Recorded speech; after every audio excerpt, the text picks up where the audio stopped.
Шики бол сургуулиасаа хөгжсөн жирийн нэгэн танхай хүү юм. Гэвч түүний амьдрал нэгэн нууцлаг халдлагын дараа оронгороо эргэх болно. Эрт цагт Япон оронд оны буюу чөтгөрийн төрөлтнүүд хүмүүсийг үе олноор нь хөнөөж айдас давтуулдаг байжээ.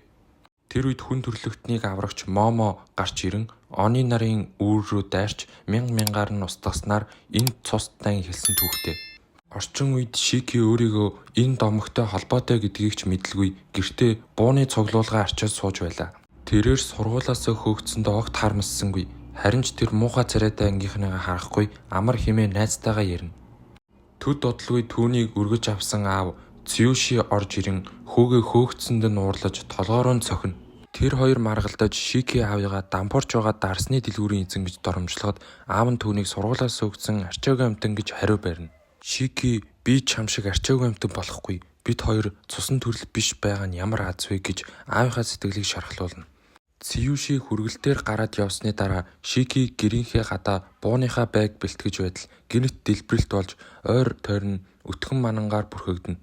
Гинэт нэгэн хар манан Шикийг хөлөөс нь чирж гудамжинд гаргаж хаяхад цагаан хувцастай аимшигтай нэгэн өвгөн түн рүү дайрахаар зэхинэ.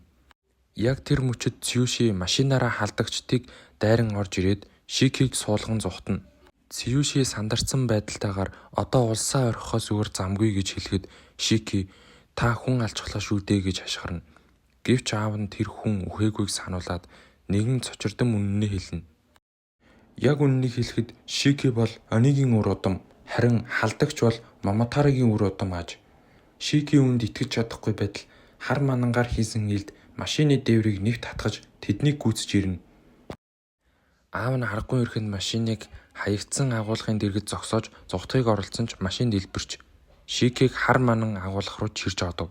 Агуулга дотор Шики хар манангаар хийсэн асар том аалзны торонд хүлэгдсэн байлаа. Халдагч самаа дээрээ чиний судсаар урсаж буй цус чамайг эрдвэл хортон шавж болгож байна.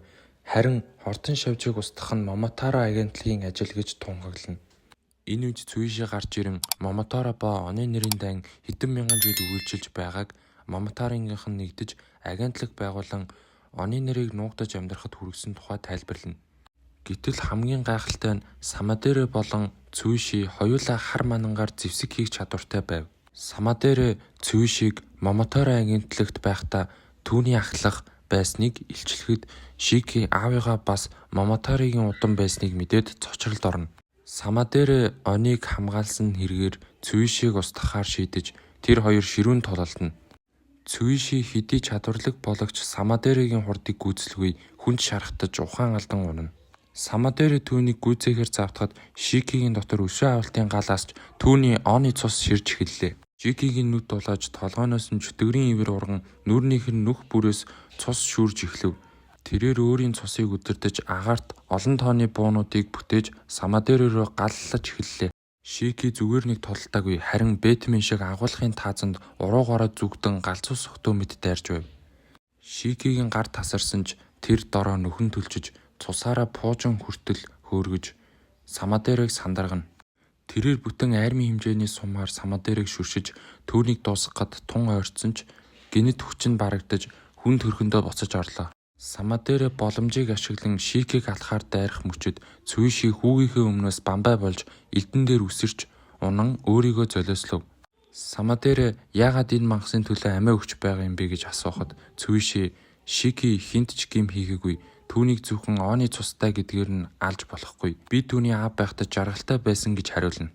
Самаа дээрээ Шикийг гүйцээх гэсэн боловч гадаа хүмүүс цуглаж эхэлсэн тул хар манан болон замхарч зүхтав. Цюши амьсгал хураахынхаа өмнө Шикид хандан Момотаро ба Онигийн аль альнаас нь хүчтэй болж эрх чөлөөтэй амьдраарай гэж захихад инээмсэглэн нүд анив. Шики аавынхаа үхэлд гашуудан үйлж байтал гинэт ройлогтой нэгэн залуу гарч ирж Шикийг нь толгороо ганц товшоод ухаан алдуулж авч явна. Шики ухаангүй байхдаа аавтайгаа өнгөрүүлсэн жаргалтай мөчүүдэд зүүдэлсэн боловч тэр нь хард орсон зүүд болон хувирчээ. Тэрээр сэрэхдээ нэгэн том танхимд сандал дээр хүлээстэй амийг нь тагалсан байдалтай өөрийгөө олно. Түүний ард нөгөө ройлогтой залуу зогсож байлаа. Ингээд энэ удаагийн бичлэг өндөрлөж байгаа бол та бүхэн маань subscribe болон лайкад дарахаа мартаваа.